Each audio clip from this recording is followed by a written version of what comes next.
joining us for the webinar on optimizing campus hiring for sustainable leadership pipeline in partnership with CEB. I am Prerna from People Matters, and I will brief you on today's topic and agenda. In today's business scenario, talent acquisition leaders are facing challenges with identifying, engaging, and onboarding the right graduate talent efficiently. These issues of attracting top talent are now resolved through CEB's Graduate Employability Framework, which is proven to predict the likelihood of success in graduate roles for now and in future. Based on the framework, graduate selection report is prepared for the recruiters. The report measures how a candidate's preferred style or typical behavior is likely to influence his potential performance on 8 competency areas grouped under 2 main headings. One is the execution, which encompasses the areas of talent required to get things done, and second is engagement, which encompasses the areas of talent needed to engage and work with others effectively. In this webinar, we will be covering the following key points. What are the best practices on large-scale graduate recruitment, how to improve effectiveness of campus hiring program, and how can campus hiring program transform the current talent acquisition progress. We have the privilege of having with us Shaurav Sen, Advisory Leader, CEB. He is currently responsible for business in India and setting the strategic agenda for product development. Prior to joining CEB, he was with HUL as part of their corporate planning and business research team. Before that, he was the founder and CEO of OnScreen Interactive, a startup internet advertising and employee communications platform. Before becoming an entrepreneur, Shaurav held several management consulting positions with leading global advisory firms, including the PA Consulting Group based in the UK, Hegler Bailey, and the Apogee Research Group. Our partner for today's webinar is CEB. CEB is the best practice insight and technology company. In partnership with leading organizations around the globe, they develop innovative solutions to drive corporate performance. CEB equips leaders at more than 10,000 companies with the intelligence to effectively manage talent, customers, and operations. We have saved time for you to ask questions at the end of the webinar. For those watching the live webinar, you can submit questions at any time during the presentation through the Q&A section. We will try to respond to as many questions as time permits. We have a full exciting agenda for the webinar today, so without any further delay, I am going to hand over the webinar microphone to Shaurav Sen. Over to you, Shaurav. Thank you very much, Prerna, and a very good morning to all of you. Once again, a big thanks for taking the time to join us this morning. Over the next roughly 45 minutes or so, I'm going to walk us through the slides that you're going to see on the screen. Right now, you should be seeing a title slide that says Graduate Employability Model, Your Key to Campus Hiring Success. Basically, the objective today is to share with you some key takeaways from the research CEB has done on what are organizations doing to improve the effectiveness of their graduate hiring. And as I go through that, I'm essentially going to address topics such as, what is it that we should be looking for when we go to campus, and specifically, what is it that we should be assessing for those of us who are already using assessments as a tool for graduate hiring. We want to be able to make sure that we are using the right tools and asking the right questions so that we can make sure that the people that we finally bring on board are aligned to our overall needs. In addition, we are also going to talk about what is it that we need to do to be able to attract the right kind of talent, if you will, even on campuses, to get them excited enough so that they actually apply for the open positions that we are hiring for. As we go through the next 45 minutes, and I'm going to essentially break our session up into 3 sections, as you can see on this slide. I'm going to get us started with a little bit of context setting in terms of what we are hearing as some of the key challenges organizations are facing across the globe, and also specifically on a day-to-day basis. Once I've done that, I'm going to introduce our model of employability. I think that word employability has a very important connotation, especially when we go to campus and we want to be able to make sure that we are truly focused on those candidates who are not only employable but also who are the right fit in terms of what we have to offer and what our long-term requirements are. I'm then going to switch gears to the final piece, which is around building a strong employment value proposition. And before we can build a strong EVP, I think it's very important to understand what is it that graduates are looking for when it comes to job opportunities. So those are the three broad areas that I'm going to break this presentation and the conversation around. I am going to set aside some time, hopefully about 10 minutes or so towards the end for a Q&A. And as Prerna mentioned, you can submit your questions via the chat feature and we can take it from there. All right, so with that, let's move into the first slide. Clearly, campus hiring and graduate recruitment is not just a local problem, it is a global issue. And we work with clients and members across the world. And the variations and challenges are quite significant. If you look at the Middle East, for example, there the key challenge is around finding graduates with the right soft skills. If you look at South Africa, there is a big challenge around having technical degrees in short supply. If you look at our part of the world, which is India and China, only 1 in 6 employers saying that graduates have what they are looking for. And I think the question that we need to ask ourselves is, do we as employers always know what is it that we are looking for? And you will see as I get into the next section of the presentation that having a good, powerful framework to help us understand what is it that we should be looking for can actually help us. But coming back to the context setting, it's not only that these challenges are happening at a global macro level. If you look within our own organizations at the micro level, these are having significant consequences. As you can see on the extreme left, we are seeing that managing the volume of applications has become a big, big challenge. About 80% of graduate recruiters are experiencing up to a 50% increase in number of applications compared to previous years. Now, just the number in itself is not just the only challenge. The fact is, thanks to today's social media, it is important for us to make sure that even when we are turning down candidates or rejecting candidates, the experience that we give them through our communication with them has to remain positive. Otherwise, it can impact the brand negatively in the long run. In the middle, you see that there is also a big struggle beyond just managing the volumes of application. There's also a big struggle in making sure we're finding the right graduate fit. As you can see from the data there, nearly 1 out of 4 graduate hires are telling us that they have no intention of staying longer than 1 year in their organization.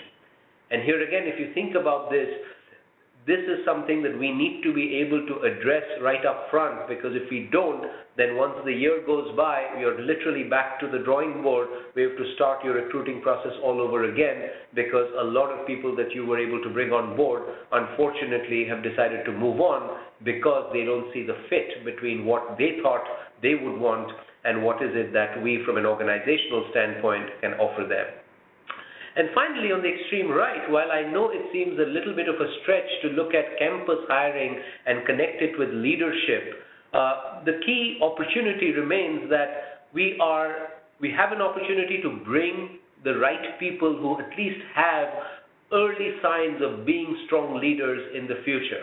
Because otherwise, at a later date, you're going to end up having the challenges that most organizations today are talking about, which is we just don't have a strong leadership pipeline.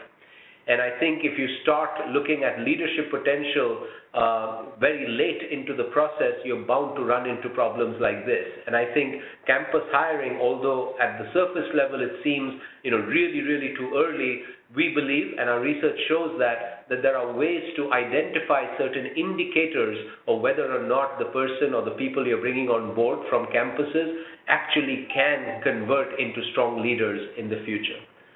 So those are some of the challenges, and if you put that against the backdrop of the slide that I'm just showing you, there is economic volatility, which obviously has its own implications in terms of increased competition for jobs. Technology today has made it very, very easy for candidates to apply, and clearly, the change in expectations in terms of the multi-generational workforce that we have seen over the last, couple of decades, all of this bring to question our current approach and focus on campus hiring and graduate hiring. So I wanted to kind of set that up as quick context before jumping into explaining what we mean by the employability model. And as I get into the employability model, there is one thing that I do want to share with you. It's a framework that I think will be valuable for you as you try and engage with your senior leaders in terms of, your strategy for going to campus. And, every time I've talked to recruiting heads and their teams, I've realized that there are typically two schools of thought. There is one that genuinely believe in the use of assessments and talent analytical instruments to help make better talent decisions. And then there is another school that are often quite pessimistic about the value and application of assessments. And often I've been told that when we go to a senior leader, he or she questions whether or not, an assessment is more important than maybe a leader's judgment or experience in deciding who to hire and who not to hire. So to help you navigate through these conversations, I'm going to show you this relatively simple framework that I put up on the screen. If you look at it on the y-axis, we're basically looking at, relying on judgment and your intuition or your gut feeling, if you will. And on the x-axis, your ability to rely on data and analytics. And if you think about how to use this framework to make the best talent decisions, you want to try to avoid being on either extreme. So for example, if you're operating on the top left, where you're relying more on judgment and your gut feeling, you run the risk of being overtly subjective. And there may be some preconceived notions and biases that can creep in. And this can happen, especially with senior leaders, who are in the midst of making hiring decisions. At the same time, even though today I kind of represent the talent measurement or the assessment side of the CEB business, I'll also be the first person to point out that if you operate on the bottom right, where you're only relying on data and analytics, there again you run the risk, but this time the risk of becoming overtly subjective or objective, And by that I mean that you often don't have the context or maybe the value of real-world observation. So the ideal way to use assessment products and analytical instruments in talent decisions is to try and combine the two. And that's what you see in the shaded area where we call the zone of informed intuition.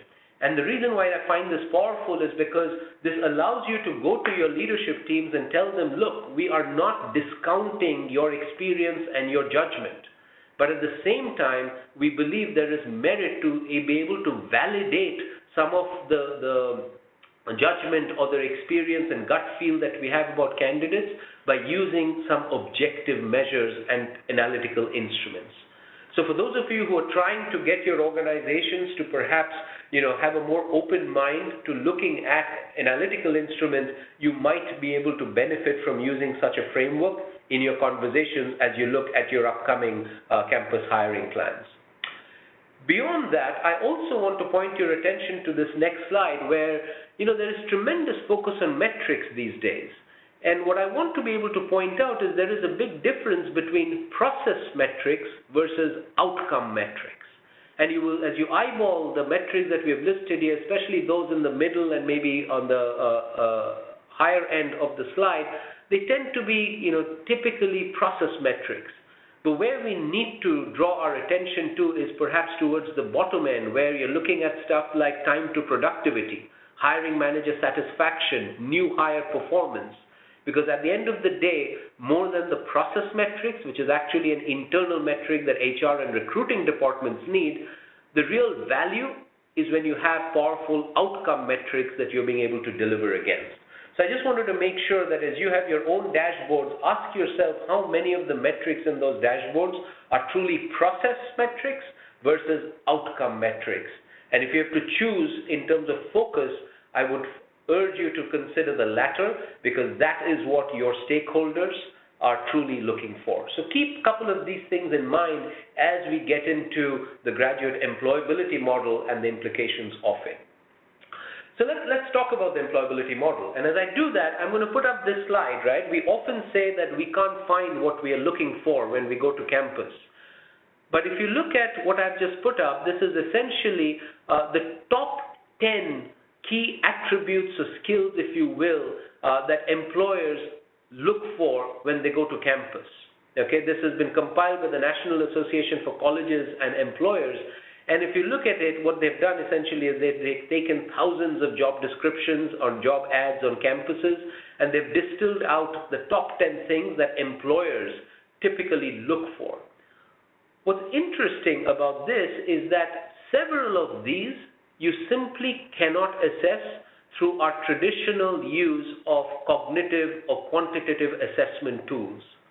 And many companies that are going to campus today tend to default to using cognitive ability tools, and it could be quantitative ability or analytical ability to make decisions, but at least 50 to 60% of these attributes are simply not going to be informed by looking at that score. So just because somebody is extremely strong technically or brilliant mathematically will not necessarily give you a clue as to whether they can work effectively in a team structure, or if they can effectively make decisions and solve problems, or can they organize themselves and prioritize their work, right? All the way to the bottom, can they actually influence others? So it's important to step back and ask yourselves, what is it that we are looking for? And to help you do that, what we did was we took these 10 top attributes and we mapped it. Let me just move back one slide.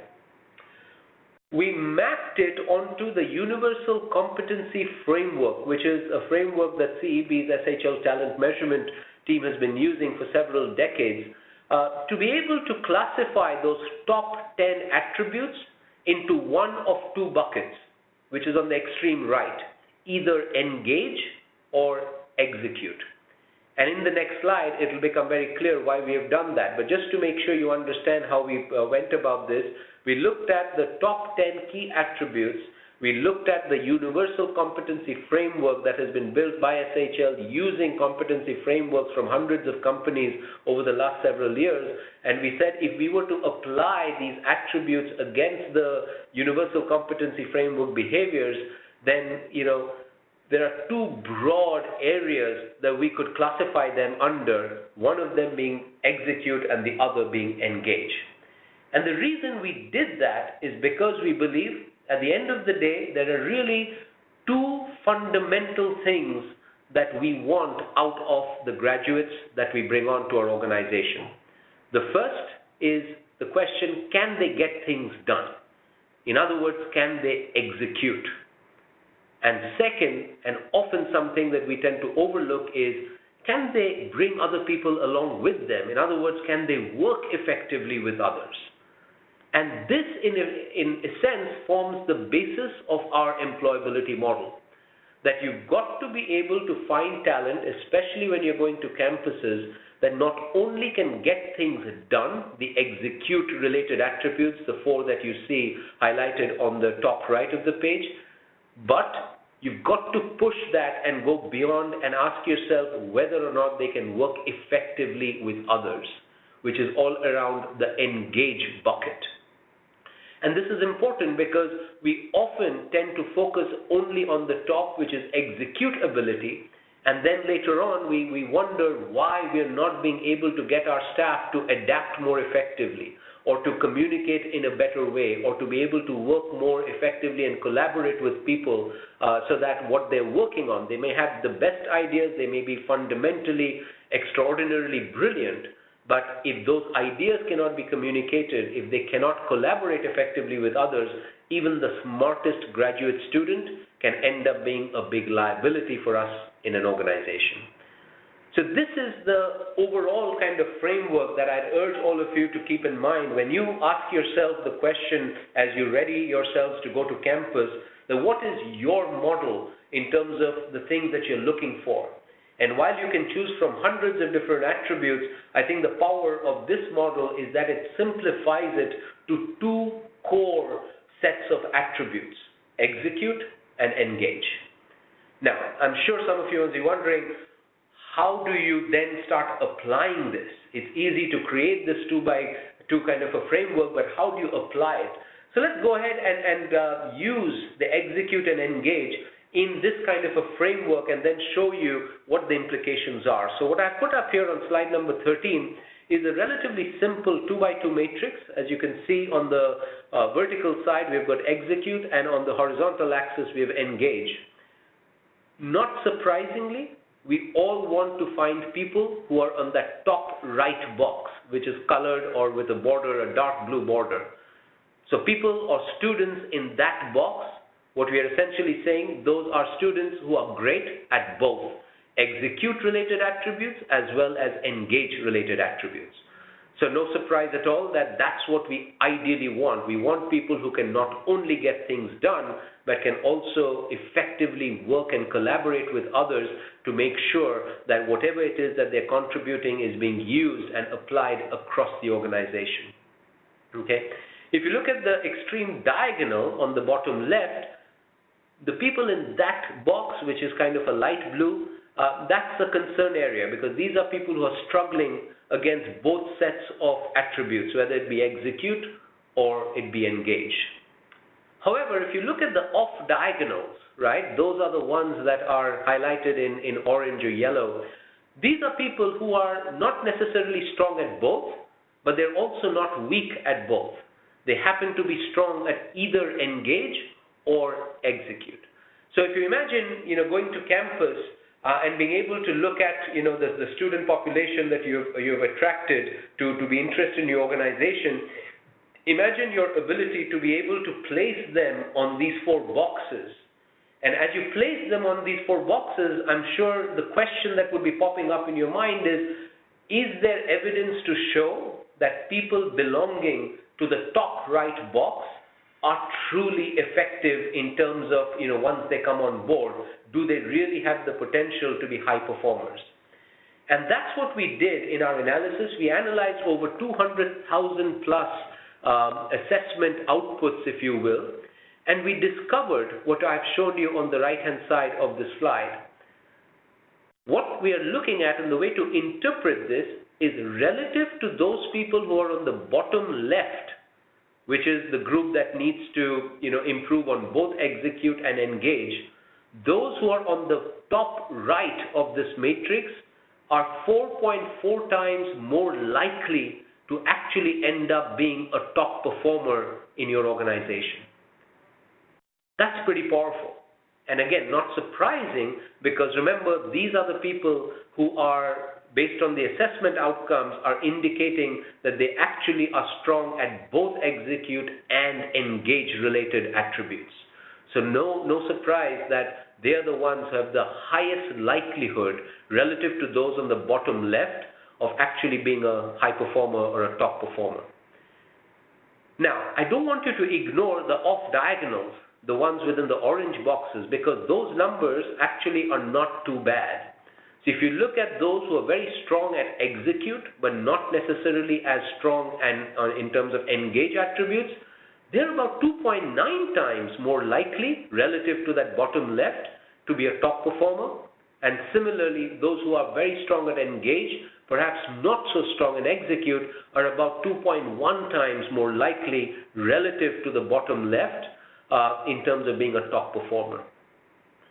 And this is important because of what I'm about to show you next. And what I'm about to show you is what is the supply of graduate students in these boxes. And as you can see from the slide that I've just put up, only 1 out of 15 graduates are going to be able to excel in both execute and engage related attributes. No wonder we talk about the phrase, the war for talent. Because it's so limited and so scarce, every single one of us, in terms of organizations who are going to campuses, are all trying to go after that kind of elite group of people who happen to be strong on both sets of attributes. But where I think the opportunity lies, and the reason I keep asking you to concentrate and focus on the off diagonals, is if you look at the supply in the off diagonals, the orange boxes, they are not as bad. In fact, it's 1:4 in both of those. In other words, the probability of finding a graduate candidate who is either good at execute or at engage is actually quite high. about 25%, relative to the probability of finding somebody who is great at both.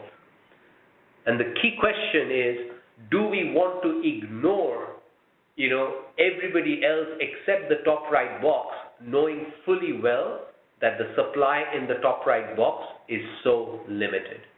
And this is essentially the core finding from our research that we did, where we said organizations clearly are looking for graduates when they go to campus who are great at both executing and engaging. And our research also shows that yes, of course, those who are great at both of them tend to be significantly better hires, because the likelihood that they will be a top performer is quite high. However, the supply, based on assessment results that we have evaluated for over 200,000 graduate students, show that the supply of those in the top right are severely restricted. So while we must all go after that, we shouldn't just focus there, and we have an opportunity to actually expand our focus beyond that to the off diagonals, the ones that are shaded with the orange outline. And once you do that, you can really kind of step back and look at the strategic options that you have as you go to your campus hiring process. And what we have done here is we have essentially laid out for you 4 kind of strategic opportunities for you.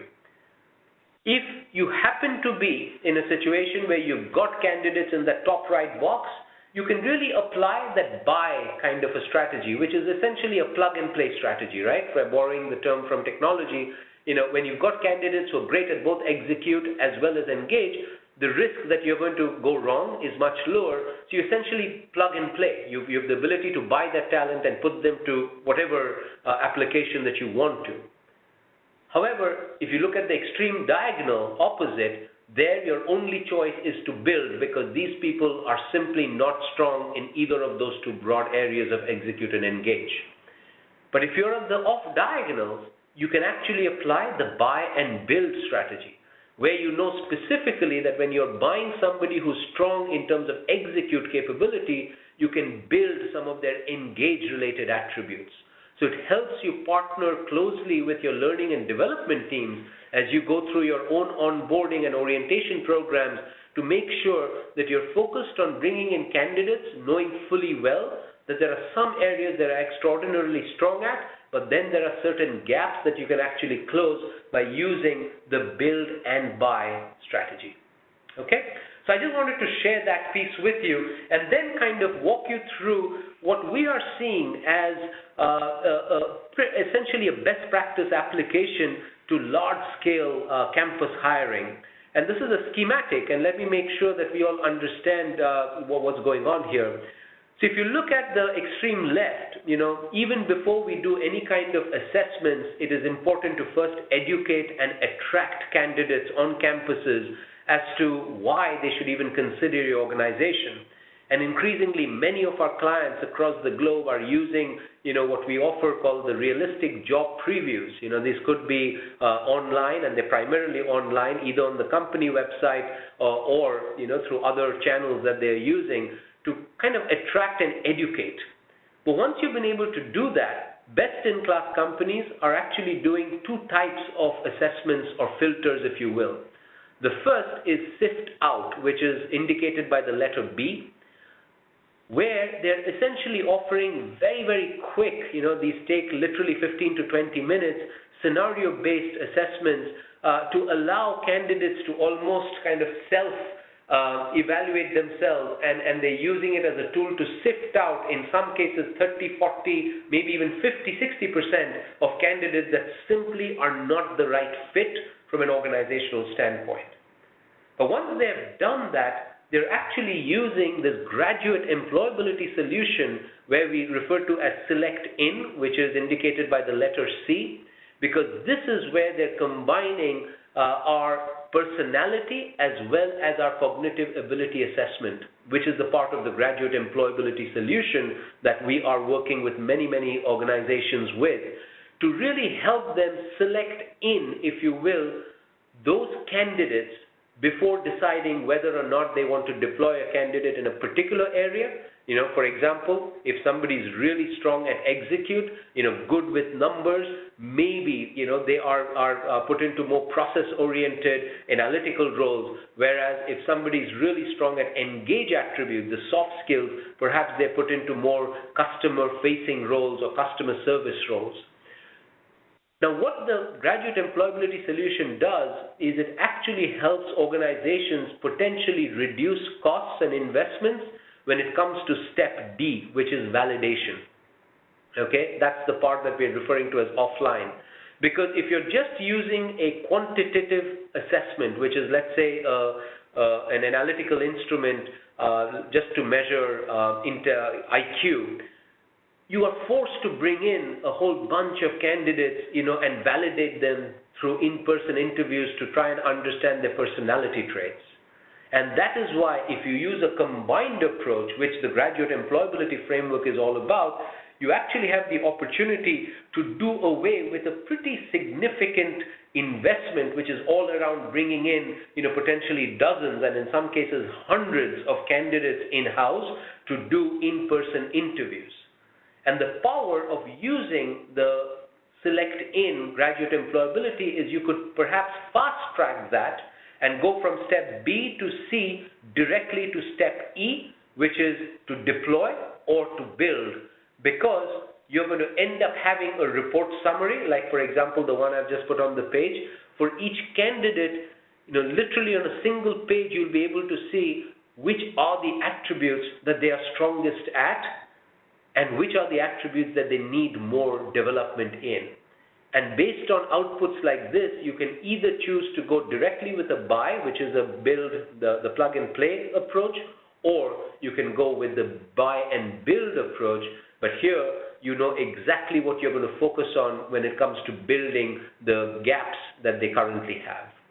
So that is an application that I wanted to share with you, as we kind of go through the rest of the deck. I do want to, in the interest of time, point out that we did do some analysis in terms of by industry. What are the likely successes in terms of the strategy that you employ? So, for example, if you look at this graphic on the bottom right, if you're in the retail or the consumer goods industry, based on our analysis of 200,000 plus graduate data, a buy strategy may work today because the kind of people who apply there tend to be strong at both execute and engage. For example, or if you're in the professional services or technology, you can actually experiment with either. But if you're in the mining and engineering and oil and gas, there is a greater chance that you may have to rely on a build strategy and therefore design your recruitment and your development programs accordingly. Similarly, we took a stab at trying to see by country, in terms of the talent supply, what's the kind of current situation. If you're looking for India, it's right in the middle, just above Greece there, essentially kind of telling you that if you operate in countries like Germany or Sweden or Denmark, you have the liberty of using either strategy. But if you're in Indonesia, Poland, Taiwan, Philippines, you're better off by looking at a build strategy as you think about your talent acquisition plans in the near future and in the longer term. So I just wanted to share that with you and also use this as a way to kind of move to the third and final piece of our conversation today. So as you know, thus far, we focused on what is it that we should be looking for, from our graduate hires. And I showed you that we've got the graduate employability model that allows you to look at the two core categories of engage and execute. And then we showed you through data how people with different attributes are actually increasing the odds of being an effective or a top performer. But because of the narrow supply or limited supply of people who are great at both sets of attributes, I pointed out the opportunity that we have at the off diagonals if we were to look at a buy and build strategy. And then I went on to share, a typical process, a best practice process that a large-scale organization, frankly, even a small organization can use the same methodology so that you can truly combine your cognitive as well as your personality assessments to be able to create a one-page report to allow you to make a decision as to whether or not you want to bring somebody on board, but more importantly, do you want to plug and play, or do you want to, bring them on board and build out some of the gaps that they have? So that's what the focus has been thus far. Now let's switch gears in terms of what is it that graduates look from us when it comes to, opportunities and employment opportunities. And in order to do that, let's first understand that most graduates are actually struggling to figure out whether or not they should apply to a particular company or not. Just give me a second. All right, my apologies. For some reason, it's blank on my monitor, but don't worry. So let me just make sure. So I am right now on slide 22, and what I was getting at was that most graduates are struggling to be able to find the right job and the right employer because they're simply not spending enough time. By the way, if I could ask the organizer to move the slide forward. Most graduates are not really doing the homework that they need to do before applying for a particular job, and therefore you see the statistic on the bottom right, and which I pointed out earlier as well. 25% or more is saying that they will most likely leave their first employer within 12 months. And I think that's where this becomes very challenging for us, and we need to be able to ask ourselves, are we really being able to create and articulate the right employment value proposition so that we are targeting the right candidates so they know clearly what is it that they are going to get when they become a part of our organization. And what I want to show you is that once we get the right and effective employment value proposition, it really does matter. And that's what you see on slide number 23. I know often many of us complain that it's very, very hard to attract talent in India because you always have to pay a premium in compensation to attract the best talent. But this data might surprise you, right? Those organizations that don't have an effective EVP actually end up paying quite a bit more, almost 21% more, to attract the candidates who are not convinced that they have an effective EVP. In other words, you have to almost bribe them to come and work for you because you have not been able to really articulate an effective EVP. So think of that. If you have a powerful employment value proposition, it's not necessary that you have to always keep paying a premium for your organization to the employee or the candidate to bring them on board. The other advantage is once you've got people who are truly kind of bought into the EVP, the difference in the level of commitment that they have also goes up by almost 10x. And that leads to a 6% increase in the discretionary effort that they're willing to put in terms of their commitment levels and their performance levels. And finally, it really lifts up the overall employee performance and productivity. So I just wanted to make sure, if those of you who are not yet clear about an employment value proposition, it's worth investing in creating an effective EVP so that the graduates who are not spending that much of time anyway, if they come across your EVP and they see that message loud and clear, you want them to be able to apply to your organization. Now, in order to answer the question, what is it that graduates look for us, what we did was we used the results of the analysis from one of our key assessment tools called the Motivation Questionnaire, MQ for short, which essentially evaluates 18 different motivating factors from a professional standpoint. In other words, as we work, each one of us are motivated by multiple things. So what this tool does is it kind of looks at 18 different aspects of what motivates people, okay? And these are the ones that you see listed on slide number 24. And we evaluated the 200,000 plus graduate data that we had to see what are the top 5 that all graduates ideally, want when they join an organization or they explore an organization. And not surprisingly, you see that rank ordered here on the top left, starting with progression, and again, not surprisingly, material reward, as you see in number 5.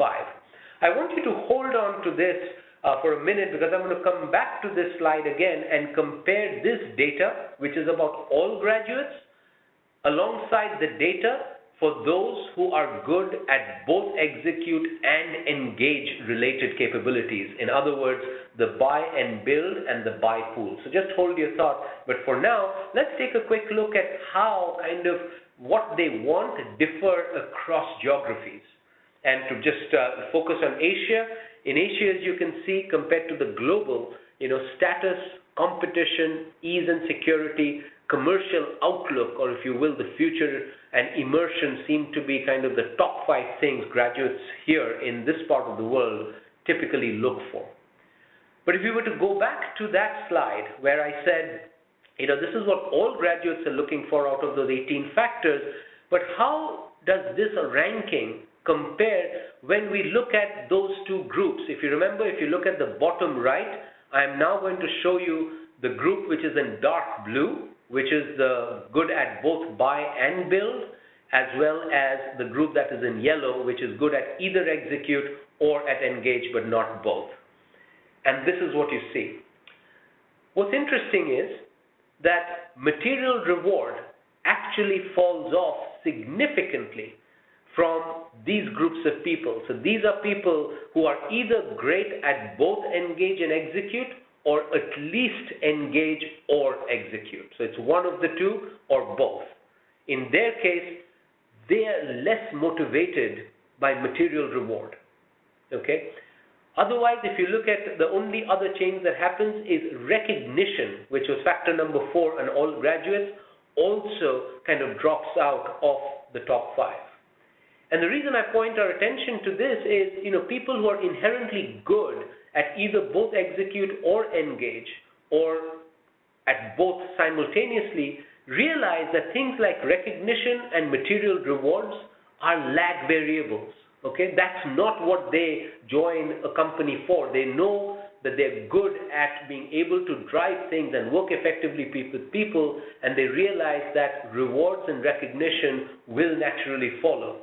So I think it's an important kind of insight that we can use to look at the power of the graduate employability model, because it actually allows us to hone in on what kind of an EVP that we want to be able to build to attract people in either of those two buckets. All right?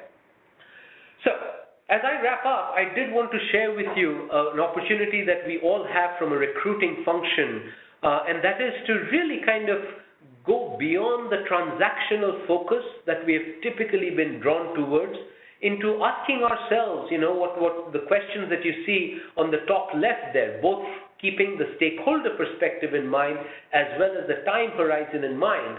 And really the key question is, are we truly building talent pools to support our strategy for the organization?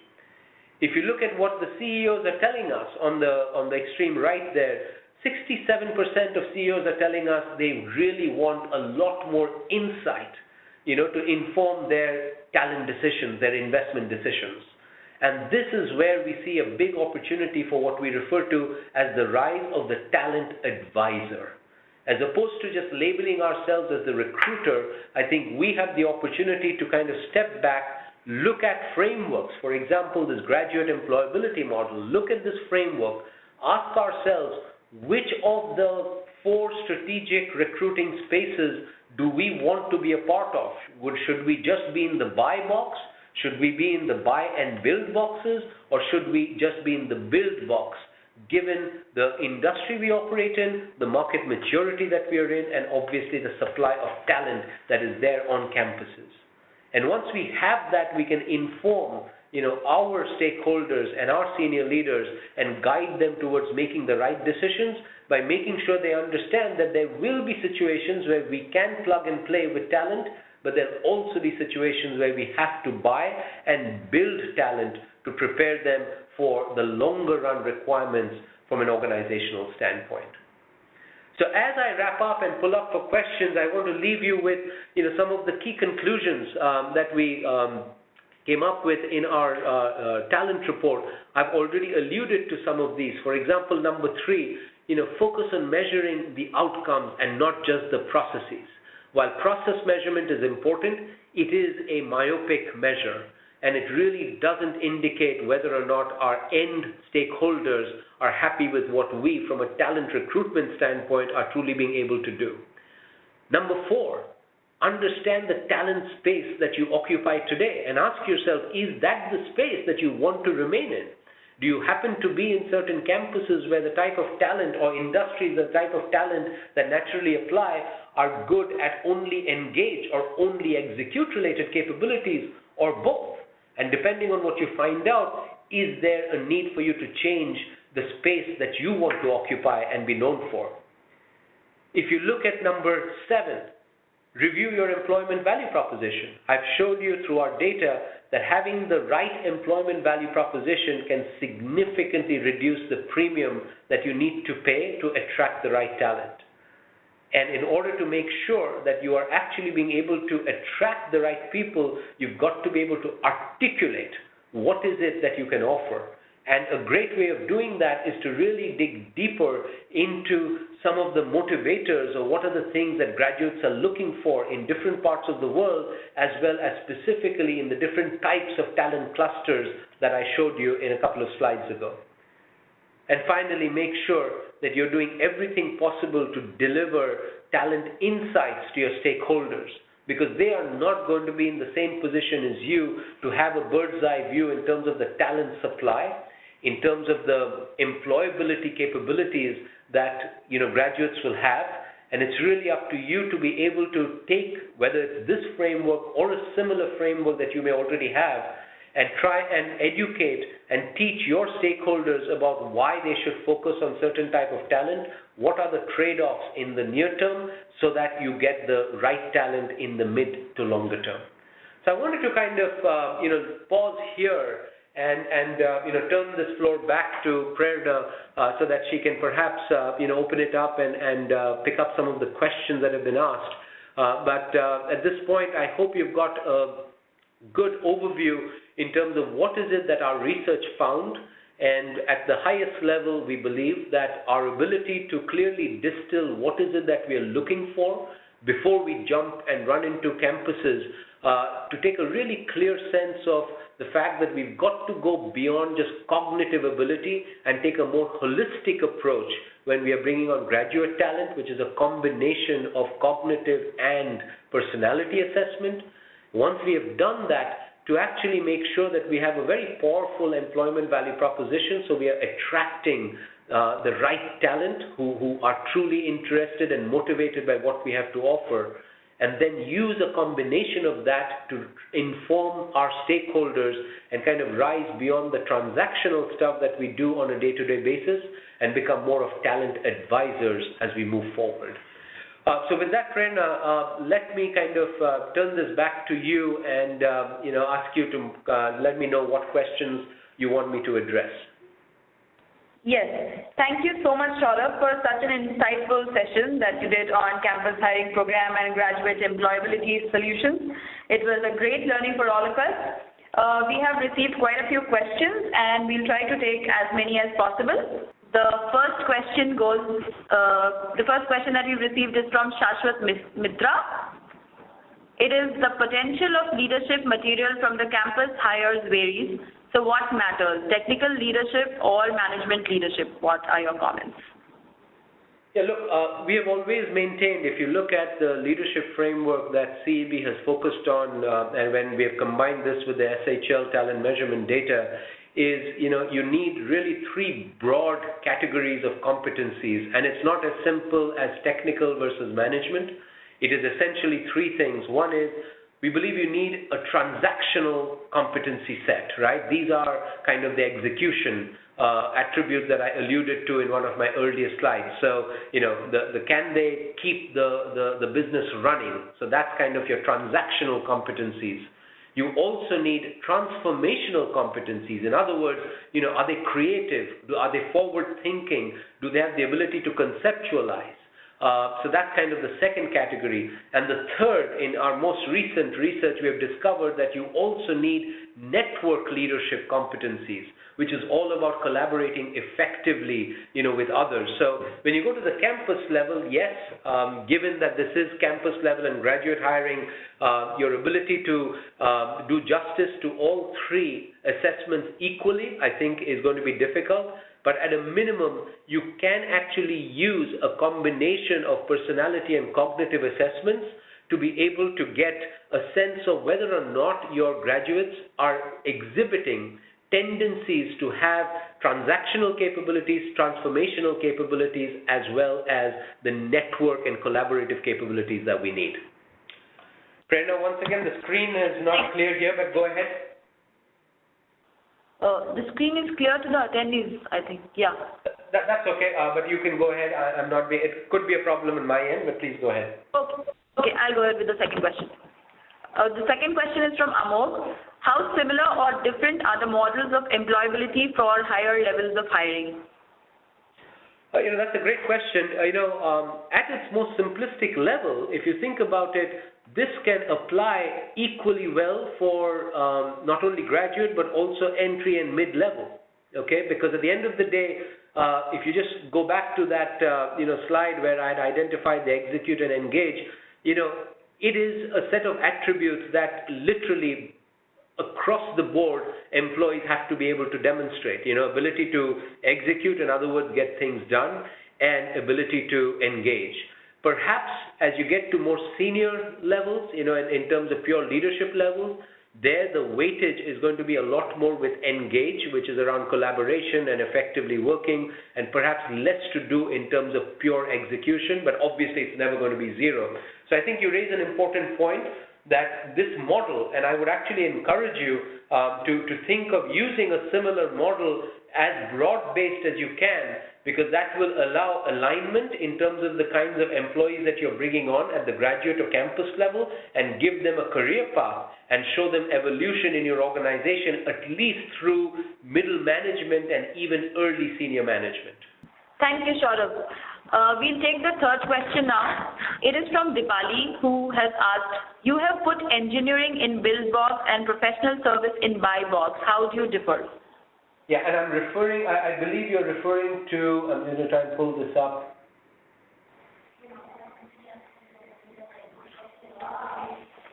So this is where we had, essentially kind of documented based on our research what the supply of talent in these boxes were. So just to explain, what's happening is what this data point is showing, by the way, is the assessments conducted by graduates who have applied for jobs in, let's say, professional services or technology industry versus engineering versus mining. So when we analyzed the data, we saw that people who were applying into, say, engineering and mining and oil and gas, on average, did not score high on both execute and engage relative to those applicants who were applying to the professional services field. Okay, and the difference here is in technology it is more the ITES, whereas engineering was more your conventional engineering kind of industries. So I just wanted to make sure that you understand this data was actually referring to the averages of the assessment scores for candidates who have been applying to jobs in these different industries. I hope that clarifies it. Thank you, Shaurav. The other question is again from Dalia, who asks how to identify best performers through scenario-based assessments. Again, if you're referring to my overall illustration, the schematic where I talked about scenario-based assessment, and by that I'm referring to that pipeline that I showed you. I just want to make sure that you understand that that is designed not to help you identify high performers. Realistic job previews or scenario-based assessments are used to sift out candidates to show them that there may not be necessarily a cultural fit with what the candidate wants versus what you have to offer. So if I've understood your question, because you use the word scenario-based assessment, I'm referring to the slide where we had the schematic that showed a pipeline where you go from educating and attracting all the way to deploying and building. And in the sift out filter, I use the label scenario-based assessment. That one is not for identifying potential future high performers. That one is essentially to sift out people who may not be a cultural fit. And I know this sounds a little bit strange for us to accept, but trust me, even if a person has the right combination of execute and engage ability. In other words, let's say he's a superstar on campus, okay? If that person's expectations from what they're looking for from a job in terms of culture is not met or aligned with what an organization can offer, you are better off sifting out that person right up front, as opposed to bringing this person in and then within 3 to 6 months that person realizing that, you know what, this is absolutely the wrong company for me to work in. So make sure that you understand this, that the sift out tool, sometimes yes, when you are sifting out, it is possible that in theory you might be sifting out some people who have, you know, the right attributes that can make them a top performer. But I don't think we have to look too far when we ask ourselves, how many times have we seen candidates who have got tremendous potential who are simply not effective because the cultural fit is a big mismatch? So I just want to make sure that you understand that yes, there is a risk involved, but you're better off sifting out those individuals, you know, right up front, so that you're focused on those who are truly excited by your EVP and also has the right elements of engage and execute capabilities. So ultimately it's the right fit and you get to the right outcomes. Hope that helps. Thank you. That's really helpful. The other question that we'll take is from Nikita, who says on slide 3, while we spoke about India and China, what is the industry mix that we're looking at? We have, in fact, the industry mix would be roughly the same that I showed you in the supply chain. So I'm just pulling that up. Give me a second. Yeah, so if you remember, there was a slide where we said the professional, engineering, consumer goods. So I believe we had 17 different industries. This ranges from banking, business services, consumer goods, engineering, mining, oil and gas, all the way to travel and leisure, utilities, retail, technology, and professional services. So it's a widespread group of industries that we had in that initial data cut on slide 3. Thank you, Shaurav. Actually, we've received a lot of questions which we would request you to take offline, and since we're running out of time, this is the last question that we'll take up.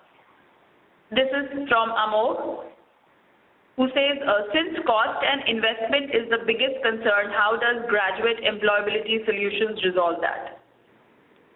Yeah, I believe it's precisely because of that we are seeing the graduate employability solution get so much of traction with our clients.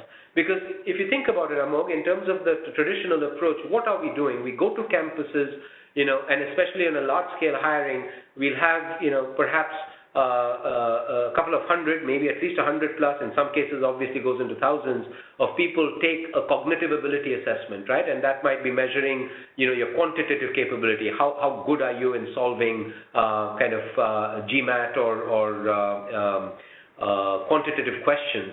And we create a cutoff and we say, okay, those who have scored 90% and higher, okay, those are the people that we are going to focus on.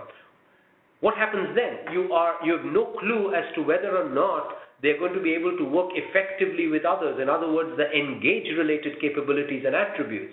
And therefore, you're forced to bring them in-house to either put them through pretty expensive day-long assessment centers, or at least a couple of hour or 3 to 4 hour assessment centers, which I don't have to remind you, can add to your bills very, very quickly, or you're often forced to put them in front of your line managers to interview them.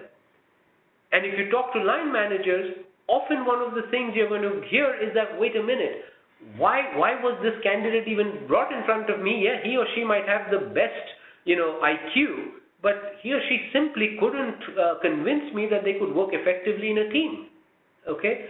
So the reason why the graduate employability model becomes a powerful alternative to look at is by literally spending the same amount of time in terms of assessment on campus, you're taking a holistic and a combined view, so that those that you are shortlisting using the graduate employability framework, the likelihood that they are going to possess the ideal combination of soft skills and the hard skills, again, going back to the execute and engage framework, the probability that they're going to be higher on that should reduce the assessment center time or the interviewing time at a later stage. So that is how we are seeing many of our clients who are using this, who are actually substituting these and saving time for manager interviews as well as assessment centers when they're bringing in, literally dozens, if not hundreds of candidates within the organization to put them through the interview or the assessment processes. I hope that gives you a sense as to, how this helps in terms of defraying costs. Sure, sir. Thank you. And with this question and answer session, we are going to wrap up today's webinar. Once again, we thank today's webinar partner, CEB, and our special thanks to Shaurav Sen, our speaker for this webinar, and he especially took out time and he gave us invaluable information. I would also like to thank everybody else in the webinar audience for participating in today's presentation. We will come back to you with many more. That concludes today's webcast. Thank you and have a good day. Thank you.